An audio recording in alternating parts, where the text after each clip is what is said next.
आप देख रहे हैं इंडिया टाउन न्यूज, भारत की बात। नमस्कार, जय जौहर। आप देख रहे हैं इंडिया टाउन न्यूज और मैं हूं आपके साथ गीतांजलि मिश्रा। स्वागत है आज के हमारे खास बुलेटिन राजधानी सरकारधानी में, जहां हम आपको छत्तीसगढ़ की महत्वपूर्ण खबरों से रूबरू कराएंगे। तो चलिए बुलेटिन की शुरुआत करते हैं, लेकिन उससे पहले एक नजर आज की हेडलाइंस पर। 179 IAS अफसरों की कैडर सूची जारी। टॉपर शक्ति दुबे को यूपी कैडर, छत्तीसगढ़ को मिले 3 नए अफसर।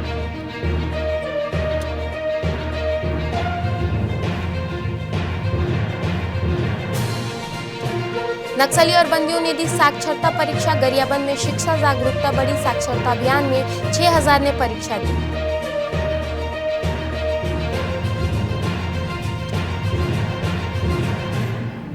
सीएम विष्णुदेव साय का बड़ा कदम। छत्तीसगढ़ में बदलेगी सिंचाई का पूरा सिस्टम। किसानों की किस्मत बदलेगी ये तकनीक।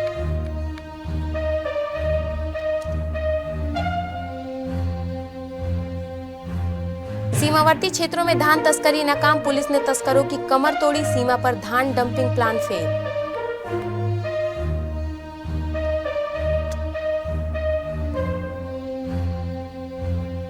करनी सेना का प्रदर्शन विफल। वीरेंद्र रोहित तोमर के समर्थन में नहीं जुटे लोग। 8 सूत्रीय मांगों को लेकर एडीएम को सौंपा ज्ञापन।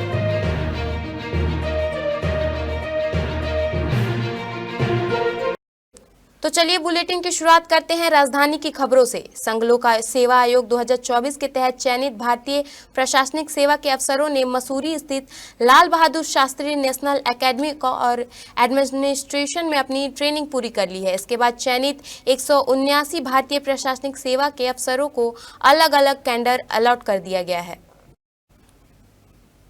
बात करें यूपीएससी 2024 के टॉपर शक्ति दुबे की, तो उन्होंने अपना होम कैडर उत्तर प्रदेश ही मिला है। इस तरह दूसरी रैंक हासिल करने वाली हरियाणा की हर्षिता गोयल के गुजरात कैडर आवंटित हुआ है। छत्तीसगढ़ कैडर पाने वाले 3 अफसरों ने तमिलनाडु के गोकुल आरके, तेलंगाना स्टेट के वादित्य यशस्वनाथ और उत्तर प्रदेश के ईशान जायसवाल का नाम शामिल हुआ है। फिलहाल यह जिले में तैनाती के दौरान प्रशिक्षण काल में रहेंगे।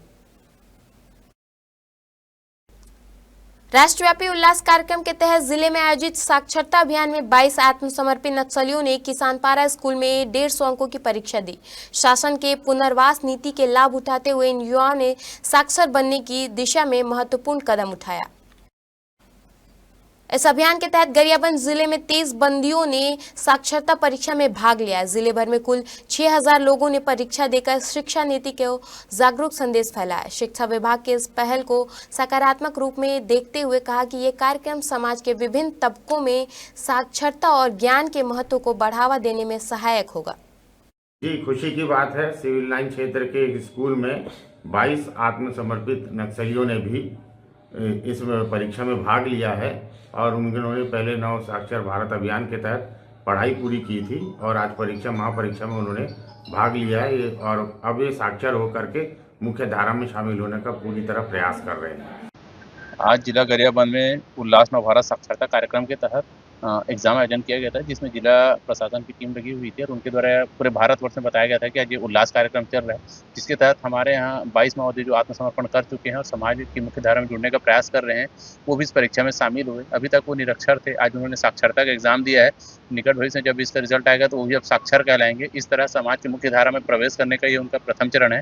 इसी तरह वो अन्य गतिविधियों में भी लगातार जुड़ रहे हैं, जिससे वो सामाजिक होने का प्रयास कर रहे हैं।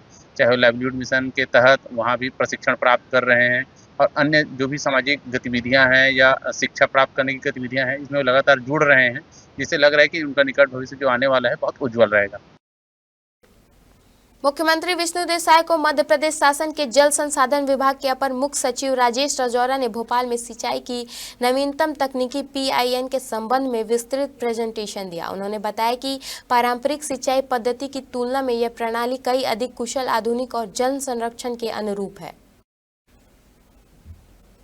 अपर मुख्य सचिव राजौरा ने प्रस्तुति के दौरान बताया कि जहां पारंपरिक नहर आधारित सिंचाई में लगभग 35% एफिशिएंसी प्राप्त होती है, वहीं प्रेशर इरिगेशन प्रणाली में दक्षता बढ़ के 65% तक पहुंच जाती है। इस तकनीकी में प्रेशर आधारित पाइपलाइन से सिंचाई की जाती है, जिससे पानी का रिसाव और अपव्यय कम हो जाता है और बिजली की बचत होती है। उन्होंने यह भी बताया कि इस प्रणाली में भू अधिग्रहण की आवश्यकता न्यूनतम होती है, जिससे परियोजनाएं समय पर और लगातार प्रभावी तरीके से पूरी तरह की जा सकती है।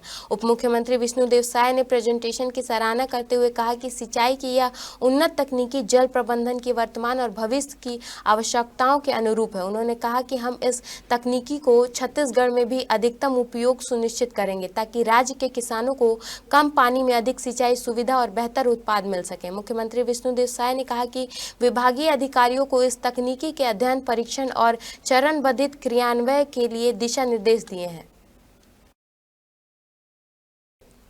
छत्तीसगढ़ उड़ीसा सीमावर्ती क्षेत्रों में धान तस्करी पर लगातार कार्रवाई चल रही है। दरअसल सीमा का आड़ लेकर तस्कर धान को एक राज्य से दूसरे राज्य में खपाने की कोशिश कर रहे थे, लेकिन लगभग 1 महीने में पुलिस की मुस्तैद कार्रवाई ने तस्करों की कमर तोड़ दी है।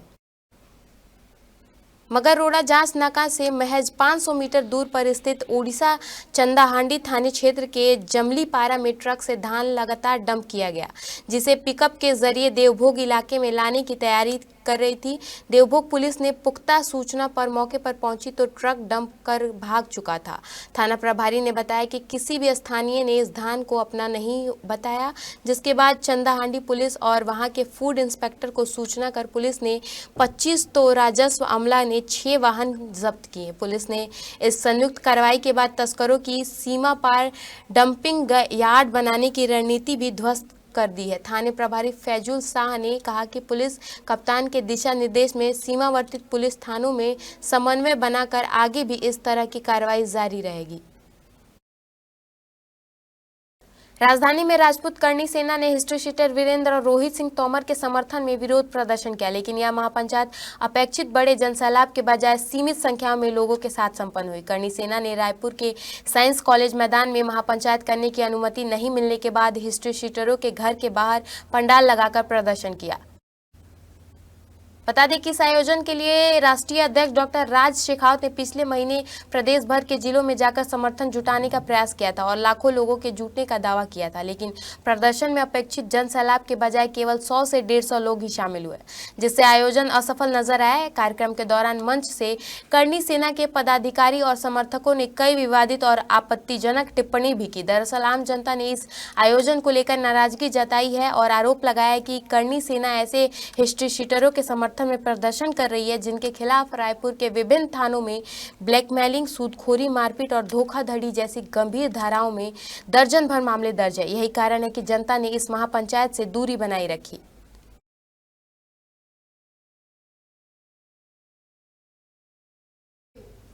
वक्त हो चुका है एक छोटे से ब्रेक का। बने रहिए इंडिया टाउन न्यूज के साथ।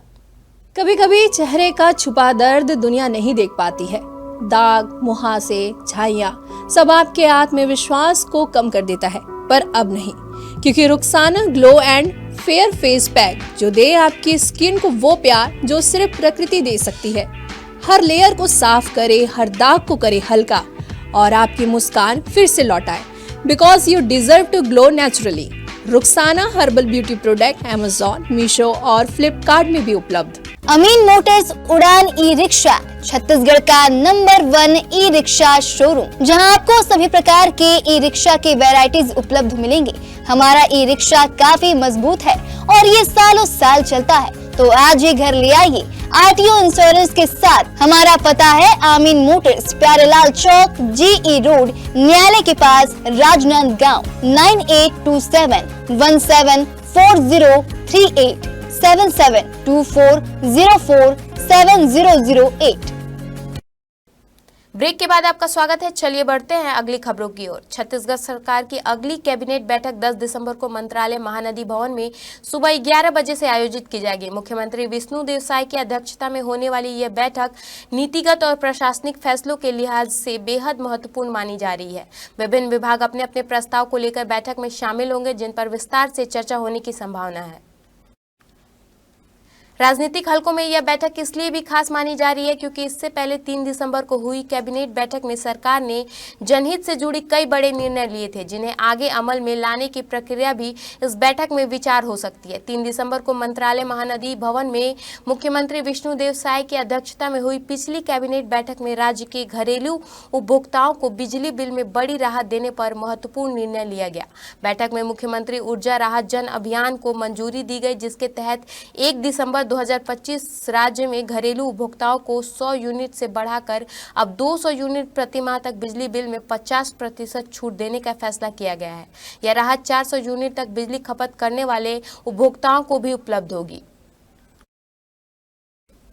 तिल्दा रेलवे रैक पॉइंट पर कोयले के अवैध ओवरलोडिंग का काम लगातार जारी है, जिससे शहर की सड़कों और आम नागरिकों की परेशानियां बढ़ गई हैं। आपको बता दें कि बड़ी बड़ी वाहनों में कोयला बिना किसी सुरक्षा उपाय के ढोए जा रहे हैं। इन वाहनों में ना तो हेल्पर मौजूद है और ना ही कोयले को ढकने के लिए तालपत्री का उपयोग किया गया है। वाहनों से गिरते कोयले के टुकड़े और धूल से सड़क पर चलना दुभर हो गया है। स्थानीय नागरिकों का कहना है कि सड़क में कोयले के टुकड़े और धूल स्पष्ट रूप से देखी जा सकती है, जिससे आम लोगों और राहगीरों को भारी कठिनाइयों का सामना करना पड़ रहा है। स्थानीय लोगों ने बताया कि इससे पहले भी उन्हें अधिकारियों को इस समस्या का अवगत कराया था, लेकिन अब तक कोई ठोस कार्रवाई नहीं की गई और जिम्मेदार मौन साधे हुए हैं। इस समस्या पर वार्ड संख्या 4 के नागरिकों ने चेतावनी दी है कि अगर स्थिति में सुधार नहीं हुआ तो वो लिखित शिकायत के साथ आंदोलन करने को बाध्य होंगे। रायपुर एयरपोर्ट पर फ्लाइट संचालन संकट गहराता जा रहा है। सोमवार सुबह 11 बजे तक शहर से उड़ान भरने वाली 6 फ्लाइटें रद्द कर दी गई। इनमें 5 इंडिगो एयरलाइंस की हैं। रायपुर में मुंबई से की 2 और हैदराबाद की 2, बेंगलोर की 1 फ्लाइट कैंसिल हुई है। इस तरह रायपुर आने वाली 5 फ्लाइटें भी रद्द की गई हैं, जिनमें 4 इंडिगो की थी, 1 फ्लाइट बेंगलोर से और 3 हैदराबाद से आने वाली थी। एयरपोर्ट सूत्रों का कहना है कि दिन भर में और भी फ्लाइटें कैंसिल, डाइवर्ट या डिले हो सकती हैं। 3 दिन में 54 फ्लाइटें रद्द हो चुकी हैं। यात्रियों को ना इंडिगो एयरलाइंस से और ना ही एयरपोर्ट अथॉरिटी की ओर से कोई जवाब दिया जा रहा है। छत्तीसगढ़ में नई कलेक्टर गाइडलाइन बाद जमीनी की बढ़ती कीमत के बाद सरकार ने यू टर्न ले लिया है। रजिस्ट्रेशन डिपार्टमेंट ने शहरों में लागू की गई नई दरों और वैल्यूएशन के प्रावधान की समीक्षा करने का फैसला किया है। सेंट्रल वैल्यूएशन बोर्ड ने सभी जिलों से रिपोर्ट मांगी है। सेंट्रल वैल्यूएशन बोर्ड की मीटिंग के बाद इंस्पेक्टर जनरल ऑफ रजिस्ट्रेशन और superintendent of inspect Chhattisgarh Raipur ने नई रिवाइड गाइडलाइंस जारी की है। इन गाइडलाइंस में 6 बड़े बदलाव किए गए हैं। डिस्ट्रैक्शन वैल्यूएशन कम्युनिटी को 31 दिसंबर 2025 तक एक नए प्रपोजल सबमिट करने के निर्देश दिए गए हैं।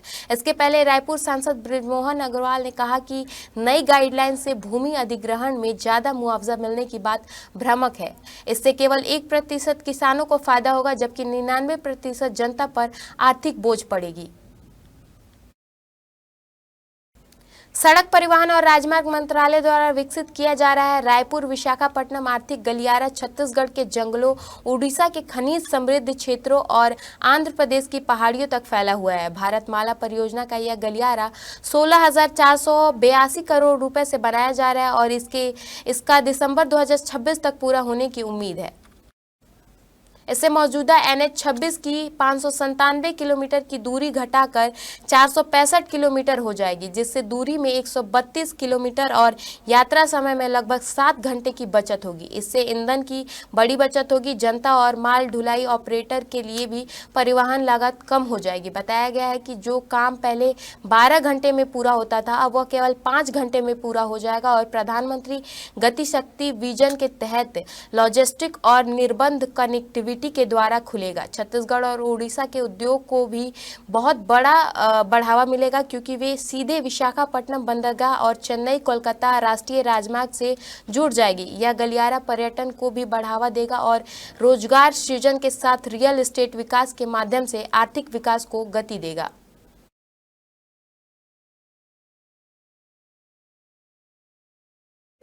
हमारे खास बुलेटिन राजधानी सरकार धानी में फिलहाल इतना ही। देश प्रदेश की तमाम खबरों से अपडेट रहने के लिए बने रहिए इंडिया टाउन न्यूज के साथ। आप देख रहे हैं इंडिया टाउन न्यूज, भारत की बात।